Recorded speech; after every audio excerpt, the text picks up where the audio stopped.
What's going on, everybody? It is your boy Baddog back with another New York. You can't see it. I'm here with a Giants video. As always, thank you for clicking on the video. I really do appreciate it. Do me a favor, hit the thumbs up. Helps out the video. Hit the subscribe, ring the bell. Giants have a few more games left this season. And obviously, you're going to want to come along for the ride because things are getting extremely interesting as we go along. Plan on being live tonight. It's not a victory stream. It's not a victory Monday. It's not a therapy session. I don't really know what you would call it when you tie. We haven't tied in 25 years. And the last team we tied was, ironically, the Washington Redskins. They're not the Redskins anymore, but the Washington football team, the Commander, whatever you want to call it. The team from D.C., formerly the Redskins, formerly the football team, the Commanders, whatever you prefer. In a 7-7 game, which was really horrific. It was a horrific game. If anybody's old enough to remember that. That was the one where Gus Frerotte ran it into the end zone for a touchdown, then headbutted the wall and gave himself a concussion. And if I'm not mistaken, I want to say that Washington's wide receiver's name was Michael Westbrook. I think that was his name. Had a big catch, then took his helmet off. Got a 15-yard penalty that sent Washington back, and we ended in a 7-7 tie. Giants made the playoffs that year, mind you. They ended up 10-5-1. So hopefully maybe that happens. But let's face facts, Giants fans. Are the Giants falling apart right before our eyes? We started off 7-2. Things are fantastic, looking good. Playoffs are right there to be had. We had a struggling Lions team coming in, and maybe the Lions had started to turn the corner, but they weren't really good. They're on fire now, and it was a team we thought or expected to beat. We were at home, and 7-2. Detroit was traveling to us. Probably a game that a lot of Giants fans thought we could win, should win, did not win. Then obviously you have the game in Dallas on Thanksgiving where we're actually up at the half and then completely collapsed in the second half. And then, of course, yesterday we have the Washington game where we tie, but felt like we gave that away. Felt like we gave a win away. So many mistakes being made. And that's what may concern you is the honeymoon phase of Brian Daboll over. Now, listen, I have all the faith in the world in Coach Daboll. There's no doubt about it. I like the direction the team's going in, and I feel like we're playing with house money this year, starting off 7-2. I thought we'd win 7 games the entire year. So starting off 7-2 felt great, and even at 7-4-1 right now, we're right in that playoff race, and obviously we have a big game against Philadelphia, and as much as I'd like to tell you we're going to kick Philly's ass because I can't stand Philadelphia, that's probably not happening, okay?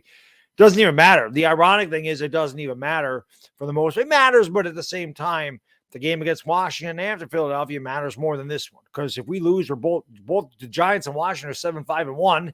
That game's going to be the tiebreaker between those two teams.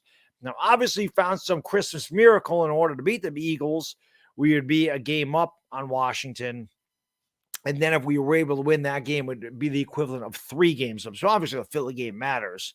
But the Washington game is the most important game that we're probably going to play the rest of the year, if there is a such thing, because it's going to mean so much as far as like the playoff positioning goes. Unfortunately for us Giants fans and Commander fans, the Seahawks found a way to win at the buzzer yesterday, scoring a late touchdown to beat the Rams. So that sucked for both of us. But the question is, are the Giants falling apart before our eyes? Things that we did very well at the beginning of the year, all of a sudden the last 3 weeks haven't been the case. A lot of mistakes, turnovers, penalties, bad special teams, questionable coaching, horrible play calling, drops, and everything else. There's a lot of guys that when we were 7-2 said Giants aren't any good, can't sustain this, and maybe they were right. Maybe the Giants can't sustain it. Maybe the Giants won't win another game the rest of the year. Maybe they will. Maybe they'll find a way to win a couple. Maybe they'll get in the playoffs. Maybe they're one and done. Maybe they find a way to beat a team in the wild card round. I mean, who knows, right? We still have a long ways to go. We still have 5 games left, 5 big games left this year, and 3 of them being within the division. Obviously, we got Washington again. We got Philly twice. We have Indianapolis, who I think that we can beat. And we got Minnesota. So it's not an easy schedule. But that is the question. A lot of people said the Giants can't sustain it. Barkley looks tired. A lot of people don't believe that the coaching staff has any faith in Daniel Jones and people are saying that they're not letting him throw, they're not being aggressive, and all this other stuff. So is that really the case? Or is it a matter of fact that, we just don't have a ton of talent? I've said that all year. We don't have a lot of talent. We were winning on execution, turnover battles, and just not making mistakes because we're not good enough to overcome the mistakes. But now we're starting to make them. The Giants believing their own hype. Is the coaching staff being figured out? Is the Giants just not executing? Are they tired? Are they beat up? Are they injured? We've had injuries. Every team has injuries in the NFL. People are saying Barkley looks tired now. Barkley's not the same explosive back he was. Is that the case, or is it just the offensive line's not doing what they did earlier in the year? There's a lot of questions. There really is, as far as the Giants' future for this year. And again, I'm not expecting a win against Philadelphia. If you watched Philadelphia play, their offense is incredible. They have one of the best offensive lines in football. They have one of the best receiving cores in football. They have an MVP candidate at quarterback. I'm not saying Jalen Hurts is the MVP, but he's good in the discussion. There's no question about that. The guy's been playing his ass off, especially since their bye. He's been unbelievable. They have a good running back in Miles Sanders. They have a pretty good they have a good secondary. I'm still not sold on their front seven. I still think you can run against them a little bit, but they're a really good team, and we haven't beaten them. Well, actually, Daniel Jones beat them a couple times, but if you look on paper, man, the Eagles they should wipe the floor with us. Now, you never take anything for granted. They should have beat us last year, and they didn't. So who knows about to sneeze here. So, I think I'm going to sneeze. You ever have that feeling where you're going to sneeze and you don't sneeze? Okay, I guess I'm not. But, yeah, man, I'm not going to say I'm concerned about the Giants, but it is very questionable which direction this team is going in. And maybe a lot of guys are right. Maybe it's not sustainable. Maybe you cannot play offense not to lose. Again, the play calling has just been very weird. You look at yesterday, Daniel Jones running on 3rd down and 1 before the half with no timeouts. I don't understand the point of that. It's the equivalent of one play. So whether you get the first down and tagging the bounds, you're kicking a field goal. If you go for it towards the end zone and throw an incompletion, you're kicking a chip shot field goal. There's no difference there. So I don't understand that play call. And then I want to say it was the 4th quarter. We're tied, and the Giants just launched the ball down the field, 3 straight possessions. They never throw the ball deep like that, ever. 3 straight possessions. Punting the ball, 4th and 3 from Washington's 45. I don't know what happened. At the beginning of the year, Brian Daboll seemed to be ultra aggressive, right? He went for 2 against Tennessee. We were going for it on 4th downs. And I don't know what happened. I don't know. And I'm not saying this is just Daboll. It's Koff gets a whole coaching staff. It is very interesting the way things have changed, but maybe the Giants just can't sustain it. Maybe they are wearing out. Maybe the defense is getting worn out. Maybe the offense I don't know. Maybe the lack of talent's catching up with us. That's very possible. A lot of people said you played very weak schedule at the beginning of the year, and we did. And now we're not. But again, yesterday was a game that we could have won. Maybe we even should have won. But you go back and look at the stupid penalty by Feliciano. You look at the bad play calling. And then I don't know how much Graham Gano missed that field goal by. I don't know why you wouldn't have tried another quick out. You did it, the play before the field goal where it took like 3 seconds. You got 4 yards. 4 yards may have made all the difference in the world. Why you wouldn't take a chance? Well, actually, I'm taking that back. They did do that. Daniel Jones had to throw it away. So I do take that back. They actually did try to do that. But I don't know, man. It's just the Giants are the Giants. Giants will giant, right? So I don't know if they're collapsing before our eyes. I don't know if just a lack of talent is starting to catch up with us. I don't know if the season is wearing on these guys. I don't know if the honeymoon phase of Brian Daboll is over. I don't know if the Giant coaching staff has just changed the way they're coaching things. They're just not executing. It's a lot of things if it's the strength of the opponent.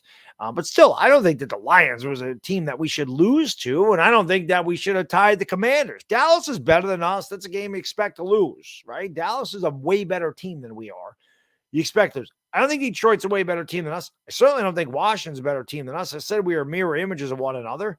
I picked the Giants win that game yesterday 21-20 and said Ron Rivera was going to go for 2 at the end of the game, and he didn't. We were up 2019, and they decided to go for the tie, and that's exactly where we finished. These two teams, like I said, are almost identical to one another, and they ended up with identical scores yesterday. So, I don't know, Giants fans. What do you think? What is going on with the Giants here? Are they collapsing? Will they win again? Will they fix this whole thing? Nothing to get the Giants off. Nothing would build more confidence than beating the Philadelphia Eagles, the 11-1 Philadelphia Eagles. Even they can have an off day. We are mirror images of the Washington Commanders, right? The Washington Commanders are the one team that did beat Philadelphia, but Washington Commanders also held the ball 35 out of the first 42 minutes of the game. So if the Giants are going to have any chance against Philadelphia, they got to run the ball the way they did at the beginning of the year. They got to convert on third down. They got to get off the damn field on third down. They can't have stupid penalties that set them back. They can't afford to do this. They can't afford to make mistakes. So maybe they're just making more mistakes than they did at the beginning of the year. Maybe it's coaching. Maybe it's the players. We have drops. Again, it's just lack of execution. But whatever it is, last 3 games are not the way we played the first 9. You hope that the Giants can turn it around, but maybe this is what we are. Maybe, like I said, the talented teams are just catching up with us, and we're just unable to win these games. We have a very, very tough game here on Sunday, and like I said, if there's a Christmas miracle out there, that's the way we're going to beat Philadelphia, but I don't see it happening, unfortunately. And like I said, man, the Giants may even be looking forward to that game against Washington, knowing that that is the biggest game of the year. But, it's funny because Brian Daboll said, our season starts now. Talking about Washington, and we didn't play with a lot of urgency or aggression. I don't like the fact that when we get up in games, it seems like we sit on the lead instead of trying to extend it. Now, we would have had a chance to really ice that game without Feliciano's penalty. We had first down in field goal range with about 3 minutes ago. So you figure you're going to wear some more clock out, right? Washington's going to have to use their timeouts. You're going to get a little bit closer, maybe even get better than a field goal. Maybe you're able to hold the ball the entire rest of the game. But if nothing less, if the Giants had 3 more downs and got no more yards, then Washington wastes their timeouts and the Giants go up by 10 if Gano makes the field goal. So just really bad penalties. And they could say, Feliciano could say, I was going up and celebrating. We're saying, I don't care. You don't do that. Celebrate with them back in your own huddle. Don't walk into a group of 5 Washington Commanders and do one of these, because what's the official think you're doing? Anyway, that's all I got in this video. And again, you let me know what you think in the comment section about the Giants. Are they collapsing? Is this just the way they are? Let me know what you think. Come by tonight. Like I said, I'll probably be live about 10 o'clock. I don't know what the hell you're going to call it, but we'll discuss the game. We'll discuss the Eagles and whatever else you want to do. It is the Bad Diggity Diz. Enjoy the rest of your Monday. I'm out. Peace.